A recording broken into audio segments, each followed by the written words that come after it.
(8월) 미 CPI 소비자 물가 중에서 수입품에 의존하는 품목들이 크게 오르기 시작한 것으로 나타났습니다. 트럼프 대통령이 외국 기업의 투자와 전문 직원들을 환영하고 이들이 미국인들을 훈련시키기를 원한다며 비자 제도의 개선을 예고했습니다. 트럼프 대통령은 워싱턴 DC에서 불법 이민 단속에 협력하지 않을 경우 다시 범죄 비상사태를 선포하고 DC 경찰을 연방에서 재인수할 것이라고 경고했습니다. 트럼프 대통령은 불법 이민자 단속을 강화하면서도 경제적인 필요에 따라 외국인 노동자와 유학생들에 대해 유연하게 대처하고 있다는 분석이 나오고 있습니다. 미국과 중국이 틱톡의 미국 사업권을 미국 회사에 넘겨 미국 내에서 계속 가동한다는 기본 합의를 타결했습니다.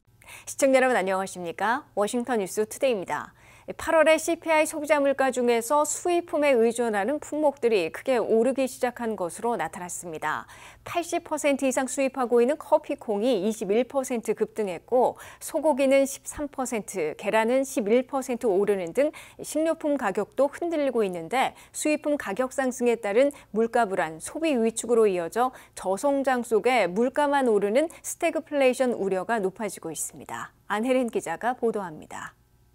트럼프 관세가 최소 15% 이상으로 올라간 8월 초부터 미국 내 수입품 가격도 본격 인상되고 있어 서민 생활을 불안케 하고 있습니다. 대도시 물가를 보여주는 8월의 CPI 소비자 물가 중에서 수입품에 의존하는 품목들이 크게 오르기 시작했습니다. 미국 내 유통커피의 80%나 수입품인 커피콩 가격은 연초보다 21%나 급등했습니다.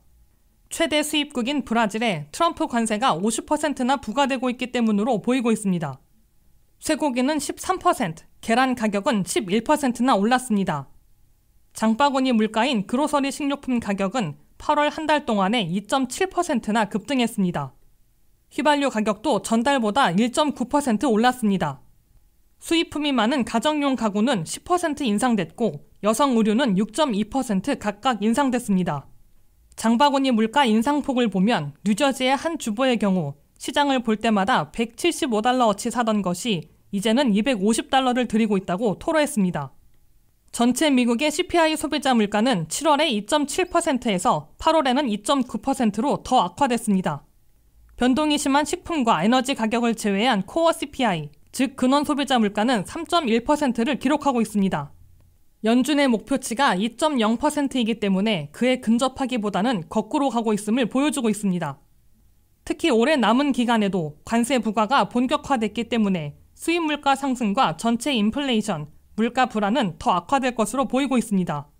물가 불안으로 소비자들이 돈을 덜 쓸 경우 물가 급등은 수그러드는 대신 경기 침체를 겪게 될 것으로 경고되고 있습니다. 올 연말까지는 미국 경제가 불경기에 빠질 가능성은 그리 높지 않은 것으로 보이나 대신 저성장 속에서 고실업률과 고물가에 시달리는 스태그플레이션을 겪을 것으로 우려되고 있습니다. 그럴 경우 서민 생활고만 극심해질 것으로 경고되고 있습니다. WKTV 뉴스 안혜린입니다. 도널드 트럼프 대통령이 외국 기업들의 투자와 전문 직원들을 환영할 것이라며 이들이 미국에 들어와 일정 기간 체류하며 미국인들을 훈련시키기를 원한다며 비자 제도의 개선을 예고했습니다. 트럼프 행정부는 이에 앞서 국무부의 2인자인 부장관을 한국에 보내 유감을 표명하고 재발 방지책과 비자 개선을 약속했습니다. 한면태 기자가 보도합니다. 도널드 트럼프 대통령이 조지아에서 한국인 300여 명의 일주일이나 구금됐던 사태로 초래한 역풍을 잠재우려 시도하고 나선 것으로 보입니다. 트럼프 대통령은 일요일 밤 자신의 소셜미디어 트루스 소셜에 장문의 글을 게시하고 나는 다른 나라의 기업들이 미국에 투자하는 것을 겁먹게 하거나 의욕을 꺾고 싶지 않다고 역풍을 인정했습니다. 트럼프 대통령은 특히 우리는 외국 회사들과 그들의 전문직 직원들을 환영할 것이라고 강조했습니다. 트럼프 대통령은 외국 기업들이 매우 복잡한 제품, 기계, 다양한 것들을 만들기 위해 막대한 투자금을 갖고 미국에 들어온다며 그때 그들이 자국의 전문 인력을 일정 기간 데려와서 돌아갈 때까지 미국인들에게 제품들을 어떻게 만드는지 훈련시켜 주기를 바란다고 희망했습니다. 트럼프 대통령은 우리는 그들에게서 배울 것이며 그렇게 멀지 않은 미래에 그들의 전문 영역에서 그들보다 더 잘하게 될 것이라고 기꺼이 자랑스럽게 말할 수 있다고 밝혔습니다. 트럼프 대통령은 우리가 이것을 하지 않는다면 칩과 반도체, 컴퓨터, 선박, 열차 등과 같이 우리가 다른 나라에서 만드는 법을 배워야 하거나 우리가 과거에 잘했지만 지금은 다시 배워야 하는 제품들에 대한 투자는 애초에 들어오지 않았을 것이라고 말했습니다. 미국 내부의 이견을 겨냥해 외국의 전문 인력을 받아들이지 않을 경우 기반이 무너진 미국의 제조업을 부활시키는 게 극히 어렵다는 점을 내세워 지지를 호소한 것으로 풀이됩니다. 트럼프 대통령은 그들을 특정하지 않았으나 조지아주 현대차 LG에너지솔루션 공장에 한국인들 집단 구금 사태로 불거진 역풍을 잠재우려 시도하기 시작한 것으로 해석됩니다.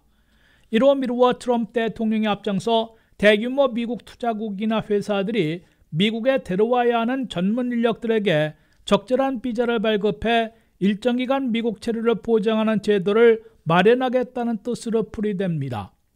트럼프 행정부에서는 국무부의 2인자인 크리스토퍼 랜도 국무부 부장관을 한국에 보내 조지아 구금 사태에 대한 유감을 표명하고 재발 방지책을 약속했습니다. 랜도 국무부 부장관은 트럼프 대통령 게시물을 공유하며 미국은 외국인 투자를 환영하고 장려한다. 한국 기업들은 미국에 대규모 투자를 할 준비가 되어 있고 우리는 그들이 법을 준수하는 데 필요하고 적절한 비자를 받도록 할 것이라고 약속했습니다.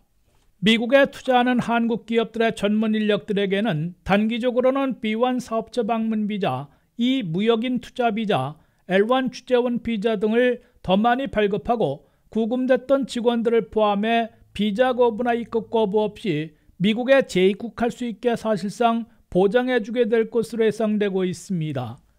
나아가 13년째 공전을 거듭해온 한국인 전용 전문직 취업 비자 법안인 파트너 위드 코리아 액트를 연방의회에서 조속히 통과시켜 한 해에 15,000명씩, 가족을 포함하면 3만 명 이상 미국에 와서 2년 이상 체류하게 법제화할 것으로 기대되고 있습니다.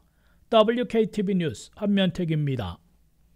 트럼프 대통령은 한 달 작전을 끊는 워싱턴 DC에서 불법 이민 단속에 협력하지 않을 경우 다시 범죄 비상사태를 선포하고 DC 경찰을 연방에서 재인수할 것이라고 경고했습니다.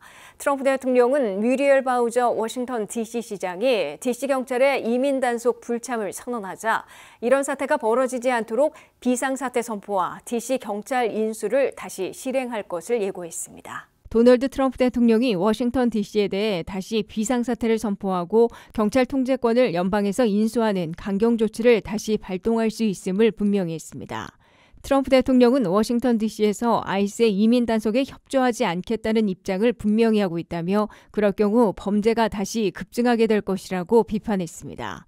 트럼프 대통령은 나는 워싱턴 DC에서 그런 일이 발생하지 않도록 내버려 두지 않을 것이라며 이민 단속에 협조하지 않을 경우 비상사태를 다시 선포하고 DC 경찰을 연방에서 재인수하게 될 것이라고 경고했습니다.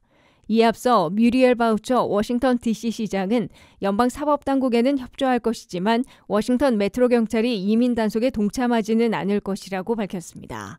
트럼프 대통령은 8월 11일 워싱턴 DC에 대한 범죄 비상사태를 선포하고 워싱턴 메트로폴리탄 경찰의 통제권을 연방에서 인수했습니다. 이에 맞춰 이민단속국, 연방수사국, 알코올 담배 총포국, 마약단속국 등 연방요원 500명과 국가방위군 800명을 DC에 긴급 배치했습니다. 워싱턴 DC에 배치된 국가방위군 병력은 DC 방위군 800명에서 공화당 소속 7개 주지사들이 파견한 병력들이 가세해 2,100명으로 대폭 늘어나 있습니다. 워싱턴 DC에 대한 한 달 작전은 연방법에 따라 9월 10일 종료됐으나 방위군 병력은 계속 주둔하고 있습니다. 트럼프 행정부는 1차 한 달 작전에서 워싱턴 DC 경찰 지휘관을 인수하고 국가방위군 2,100명을 투입해 범죄 퇴치 작전을 벌인 결과 2,300명을 체포했다고 백악관은 밝혔습니다. 백악관은 그중에서 살인 용의자 12명과 갱단 멤버 20명, 마약 총기 범죄자 수백 명을 체포했다고 밝혔습니다. 또한 불법 무기 220점을 수거했는데 그중에 10대 1명은 학교에서의 총격 계획을 SNS에 올렸다가 체포됐습니다. 그러나 전체 체포자의 40.9%인 940명은 이민법 위반자로 나타났습니다. 이에 따라 연방요원 500명과 국가방위군 2,100명이 한 달 동안 범죄 퇴치 작전을 펼쳐 그보다 적은 2,300명을 체포한 셈이 됐습니다. 또한 전체의 40% 이상인 940명은 이민법 위반자들로 형사 범죄자라기보다는 불법 체류하며 불법 취업해온 것으로 추측되고 있습니다. 워싱턴 DC에 투입된 국가방위군 2,100명을 주둔시키는데 하루에 $1,000,000 이상 비용을 들인 것으로 계산되고 있습니다. 워싱턴 DC에 진주한 국가방위군 병력은 1인당 하루 $548를 지급받고 있어 2,100명의 인건비는 하루 $115만 계산되고 있습니다. 도널드 트럼프 대통령이 불법 이민자 단속을 강화하면서도 경제적으로 부딪혀오는 현실과 필요에 따라 외국인 노동자와 유학생들에 대해서 유연하게 대처하고 있다는 분석이 나오고 있습니다. 이에 대해 강성 지지자들 사이에서는 트럼프 대통령의 이민 정책이 흔들리는 게 아니냐는 평가가 나오고 있는 반면 트럼프 대통령의 입장이 변한 것이 아니라 경제적 필요에 따라 접근하고 있는 것이라는 평가도 나오고 있습니다. 안혜린 기자가 보도합니다. 트럼프 대통령의 강성 지지자들 사이에서 트럼프 대통령의 이민 정책이 흔들리고 있다는 평가가 나오고 있습니다. 트럼프 대통령은 불법 체류자 단속과 추방을 강조해 왔습니다. 그러나 최근 조지아주에서 발생한 한국기업협력공사장 근로자 구금 사태에서는 다른 대응을 보였습니다. 당초 이민 당국은 한국인 근로자들이 불법 체류 상태에서 일했다고 주장했지만 한국 정부와 기업의 반발이 이어지자 트럼프 대통령이 직접 상황을 조율한 겁니다. 트럼프 대통령은 공사 진행을 위해 한국인 근로자들의 체류를 허용하는 방안을 검토하겠다고 밝히며 외국인 투자 위축을 방지할 필요성을 언급했습니다. 또한 소셜미디어를 통해 해외 기업들이 미국 투자를 주저하지 않도록 하겠다는 입장을 전했습니다. 불법 체류 단속 지침에서도 유사한 상황이 나타난 바 있습니다. 지난 6월 트럼프 대통령은 농장과 호텔 등 외국인 노동력 의존도가 높은 업종을 단속 대상에서 제외하라고 지시했지만 며칠 만에 이를 철회했습니다.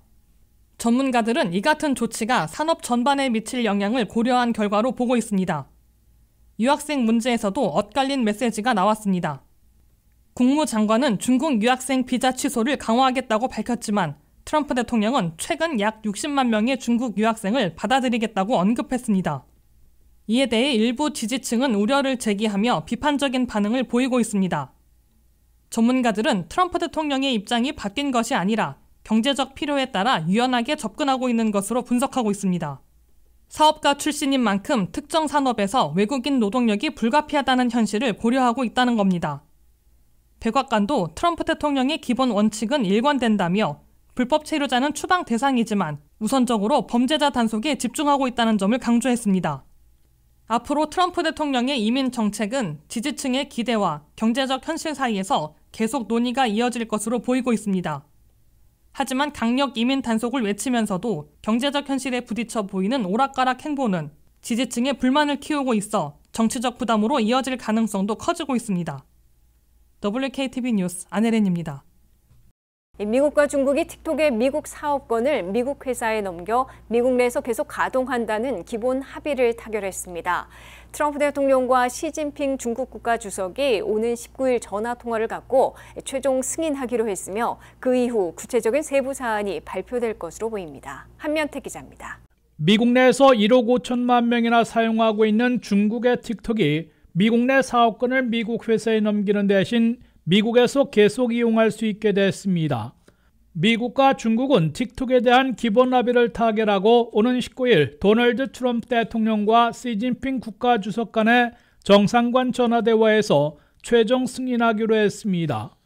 도널드 트럼프 대통령은 트루스 소셜에 미국과 중국이 틱톡 문제에 대해 기본 합의에 도달했다고 밝혔습니다. 스페인 마드리드에서 마라톤 협상을 가진 미국의 스캇 베센트 재무장관은 허리펑 중국 경제부총리와의 협상에서 프레임워크, 즉 기본 합의를 타결했다고 밝혔습니다. 기본 합의는 중국의 바이트댄스사가 소유하고 있는 틱톡에서 미국 사업권을 미국 회사에 넘기는 대신에 미국에서 중단 없이 계속 가동한다는 내용으로 보입니다. 정상들의 최종 승인이 이번 주말 나면은 틱톡의 미국 사업권을 어느 미국 회사에 얼마를 받고 넘기게 될지 세부안이 나올 것으로 예상되고 있습니다. 현재까지 틱톡의 미국 내 사용자들은 1억 3,600만 명 내지 1억 5천만 명으로 추산되고 있습니다. 이러한 틱톡의 미국 사업권을 넘겨받으려면 300억 달러 내지 500억 달러는 지불해야 할 것으로 알려져 있습니다. 미국 의회에서는 중국의 틱톡을 미국 국가안보를 해치는 적대적 앱으로 분류해 미국에서 전면 금지하는 법을 통과시킨 바 있습니다. 트럼프 대통령이 다시 집권하면서 틱톡의 미국 사업 중단 대신에 미국 회사에 넘겨 계속 운영하는 방안을 추진해 왔습니다. 중국의 틱톡과 시진핑 주석은 틱톡을 미국 내에서 전면 중단하느냐 아니면 미국 회사의 거액을 받고 미국 사업권만 넘겨야 하는지 양자택일을 요구받다가 후자를 선택한 것으로 해석됩니다. 미국과 중국이 난제 중의 하나인 틱톡 문제를 해결함에 따라 휴전 중인 관세무역 협상도 최종 타결할 수 있을지 주목되고 있습니다. 미국과 중국이 관세무역 협상을 진전시켜야 10월 말 한국 경주에서 개최되는 APEC 정상회의에 트럼프 대통령과 시진핑 국가주석이 동시에 참석하게 될 것으로 예상되고 있습니다. WKTV 뉴스 한면택입니다. 이상으로 워싱턴 뉴스투데이를 마치겠습니다. 시청해주신 여러분 고맙습니다.